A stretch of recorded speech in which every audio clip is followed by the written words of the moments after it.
Welcome to Legion Builds, where I guide you on how to bring your favorite characters into Dungeons & Dragons. This video and all my content is brought to you by my Patreon supporters. You guys are awesome, thank you. Become a supporter today over at patreon.com/63rdlegion for just $1 and vote on next video release. Your name will also be featured in all my content, and you will receive access to a monthly homebrewed magic item for your D&D campaigns, with more benefits coming soon. All my content is dedicated to every day. We are bringing in the one-eyed king, Kaneki Ken from Tokyo Ghoul. This is one build a lot of people got excited for when they found out I was working on it. It's also someone who's been requested multiple times, so I'm happy to finally do it. The world of Tokyo Ghoul is really messed up. Like, seriously, it's messed up. In this world, ghouls live alongside humans in secret, forced to hide because they must feed on human flesh to survive.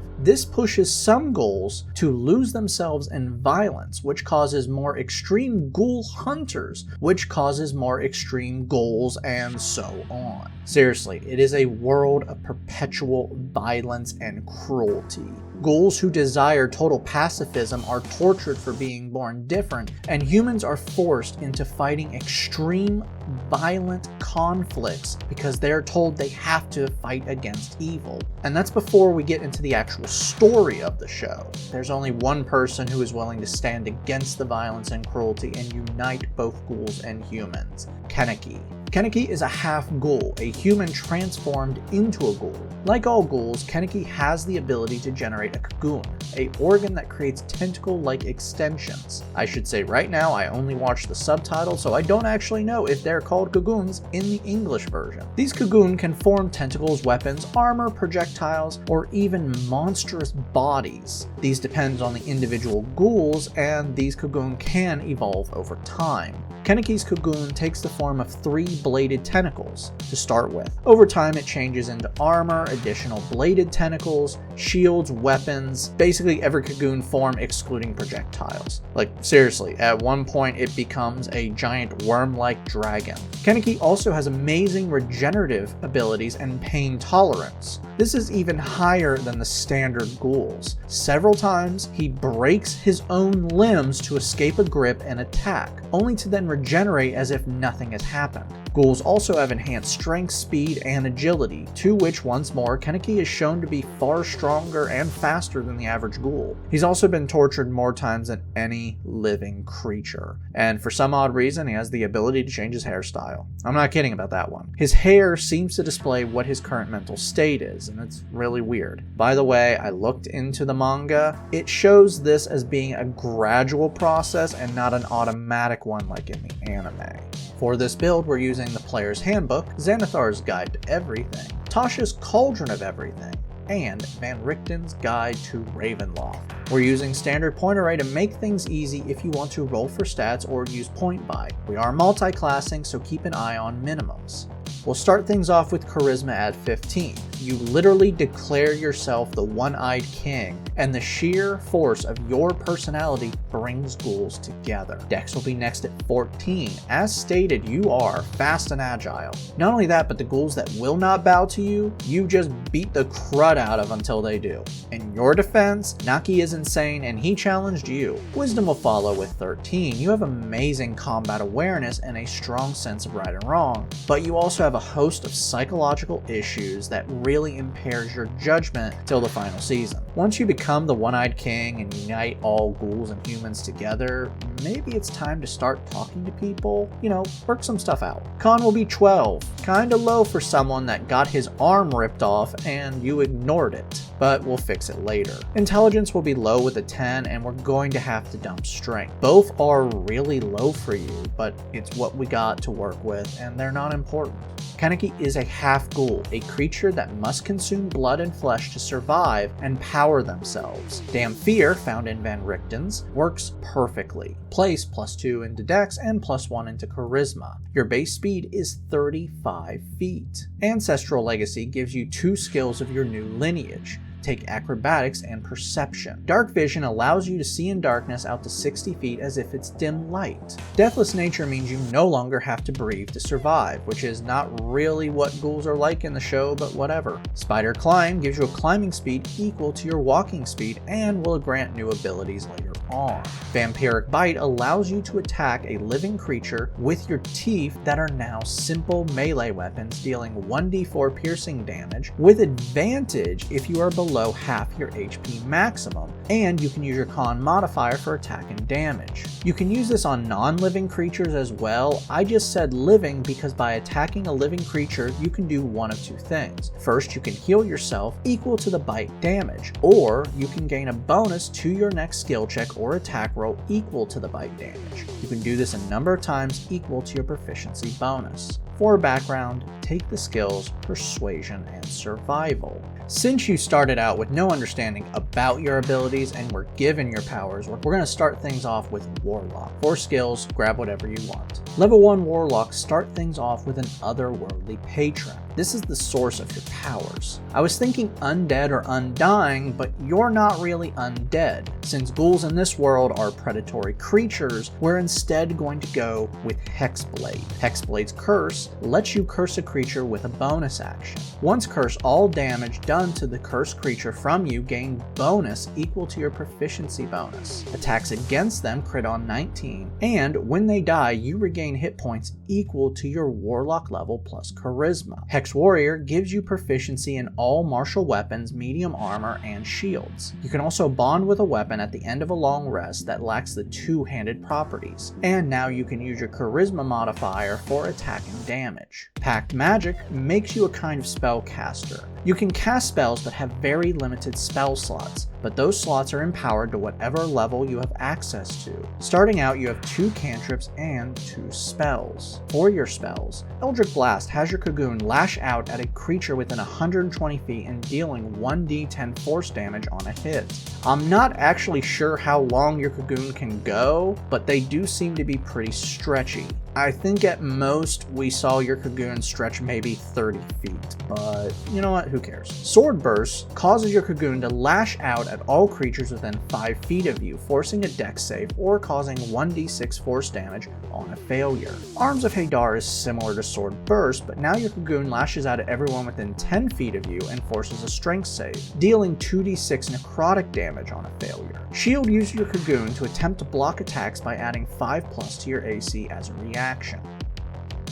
Level 2 Warlocks receive Eldritch Invocation. These are enhancements you receive from the source of your powers. For these invocations, Armor of Shadows lets you cast Mage Armor without a spell slot or material components. This gives you an AC of 13 plus Dex for 8 hours when not wearing armor, which is going to be very useful for you. Agonizing Blast adds your Charisma modifier to your Eldritch Blast. For your new spell, take what you want. Now before we move on, I would like to mention something here. We will not be gaining your Dragon Cocoon form and your Angel Cocoon form for very good reasons. Firstly, your Dragon form doesn't actually do anything. Your Cocoon assumes this form and you go into a coma and it just kind of becomes like this big thing in the middle of a city. That's it. As for your Angel Cocoon form, well, we don't actually know what that form does. All we know is it looks like you have wings. We don't see you fly or anything, so, you can alter this build to gain them, but we're not going to be focusing on trying to get those.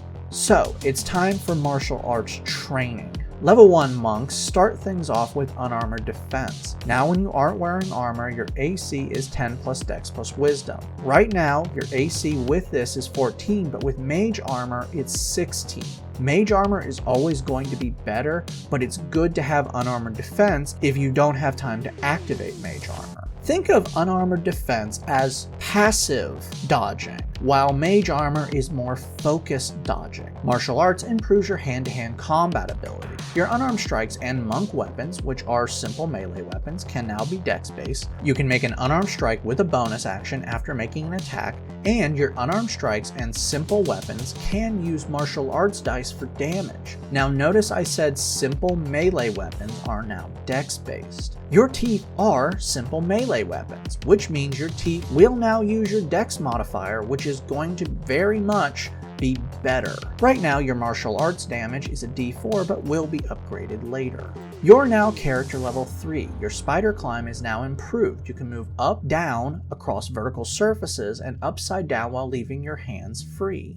Level 2 monks have unarmored movement. Now when not wearing armor, your movement is increased. Your total movement now is 45 feet. Ki grants you inner strength to harness and perform special moves. You now have ki points equal to your monk level that you can spend on several features. Right now you have 3 features you can spend ki points on. These are Flurry of Blows, costs 1 ki point and lets you make 2 unarmed strikes with a single bonus action after you make an attack. Patient Defense costs 1 ki point and turns dodge into a bonus action. Step of the Wind costs 1 ki point and turns dash or disengage into a bonus action and doubles your jump distance. Dedicated Weapon turns any weapon you're proficient with into a monk weapon, as long as it lacks the heavy and special properties after a long rest. Level 3 monks gain Deflect Missiles. You can now reduce the damage you receive from ranged melee weapons with a reaction by 1d10 plus dex plus monk level. If you reduce the damage to 0 and have an empty hand, you can catch the projectile and throw it back as a weapon. You also gain your subclass, and it's time to use your Cocoon in melee combat. Astral Self, found in Tasha's, will be perfect for you. Arms of the Astral Self unleashes your Cocoon. By spending 1 ki point as a bonus action, you summon your Cocoon in the form of Astral Arms. Normally, these appear coming from your shoulder or covering your arms themselves, but I don't see why they can't come from your lower back, which is where your Cocoon comes from.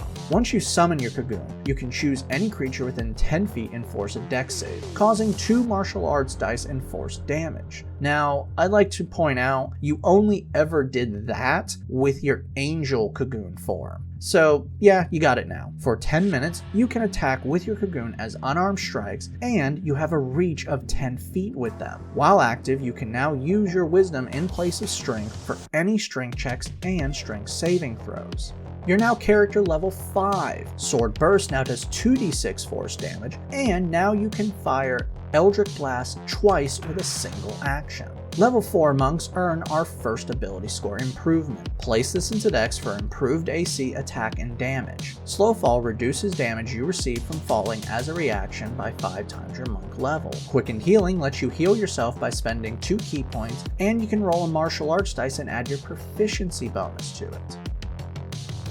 Level 5 monks receive extra attack. You can now attack twice with a single attack action. Stunning Strike allows you to attempt to stun your enemies. After hitting an enemy, you spend 1 ki point and force a con save, using your Wisdom modifier for the DC. If they fail, they are now stunned until the end of your next turn. Focused Aim lets you turn a miss into a hit. You can now spend 3 ki points when you miss with an attack, adding 2 to the roll per point spent. Finally, your martial arts dice are now a D6. It's time to have a little mental breakdown, gain amnesia, and become Heisei. Level 1 fighters start things off with a fighting style. Dueling adds +2 to your damage made with a weapon that you are holding with a single hand and holding no other weapon. Second Wind lets you ignore damage by healing yourself 1d10 plus your fighter level once per short or long rest. Level 2 fighters gain Action Surge. This gives you an adrenaline rush, and now you have a free action once per short or long rest. Okay, time to be Kaneki again. Level 6 monks now have ki empowered strikes. Your damage with your unarmed strikes is now magical. Visage of the Astral Self extends your Cocoon to cover your face, which was cool, but you only did that a few times. Does anyone else feel your Cocoon is inconsistent? Now when you activate your Astral Arms, you can summon your Visage to cover your face. While active, you can see in all darkness, including magical, as if it's normal out to a distance of 120 feet. You have advantage on insight and intimidation checks, and you can speak directly to someone within 60 feet of you so only they can hear you. You can also amplify your voice that all creatures within 600 feet can hear you. Don't really get those last 2 features, but okay. Finally, your unarmored movement is now 50 feet. Level 3 Warlocks receive a Pact Boon. Pact of the Blade lets you transform your Cocoon into a weapon of your choice. You prefer swords, but go nuts, I'm not your father. I'm never disappointed in you. Well, sometimes I am. Someone wanted to play Jet Jaguar. That's all I'm going to be saying. You also receive second level spell slots. For your new spell, go nuts. Your character level 11 now. Sword Burst now does 3d6 force damage, and you can now fire 3 times with Eldritch Blast with a single action. Level 4 Warlocks earn another ability score improvement. Let's cap off Dex for a great AC and attack. For your final spell, take what you want. You also gain a new cantrip, some really good ones at this level, especially ones that can work with your sword, so have fun. Level 3 fighters now have their subclass. You're the symbol of the Ghoul hope for a peaceful future, so we're going to make you a champion. Improved Critical now lets you crit on 19 with a weapon attack. Level 4 fighters earn another ability score improvement. Let's grab a feat. Tough gives you double your current character level in HP and adds plus 2 HP to every level after. So this level we're adding 28 to your maximum health. Level 5 fighters gain nothing, because you already have extra attack and those can't stack. Level 6 fighters gain another ability score improvement. Place this into Charisma for better spell attack and DC. Level 7 champion fighters receive Remarkable Athlete. Now you can add half your proficiency bonus rounding up to any strength, dex, or con check you make. This includes initiative. Thank you, Jeremy Crawford, for that. Your character level 17 now. Sword Burst now does 4d6 force damage, and you can now fire Eldritch Blast 4 times with a single action. Level 8 fighters earn our final ability score improvement, cap off Charisma. Level 9 fighters now have Indomitable. You can re-roll failed saving throws, including death saves, once per long rest. Our final level is level 10 fighter, and champions now have a second fighting style. Unarmed fighting turns your unarmed strike damage when not holding a weapon into a D8. This does not replace your martial arts dice. This just gives you better dice for unarmed strike. Your teeth will still use martial arts dice. Now that we've hit level 20, let's recap. Your stats are Strength 8, Dex 20, Con 12, Intelligence 10, Wisdom 13, Charisma 20. Your total levels are Fighter 10, Warlock 4, Monk 6. Let's dive in. You have impressive fighting skills. Your normal unarmed attacks are 1d8 plus 5. You can create a longsword that does 1d8 plus 7. Your Cocoon in melee can attack out to 10 feet, and your spell Cocoon has a range of 120 feet and deals 1d10 plus 5 damage. You can attack up to 6 times, and that's all magical. Your healing abilities are also not too shabby, as you have multiple ways to heal. To round it all out, your movement is 50 feet, you have an AC of 16 or 18, and can add 5 to that. You can reduce damage, and your total health is 166, taking the average.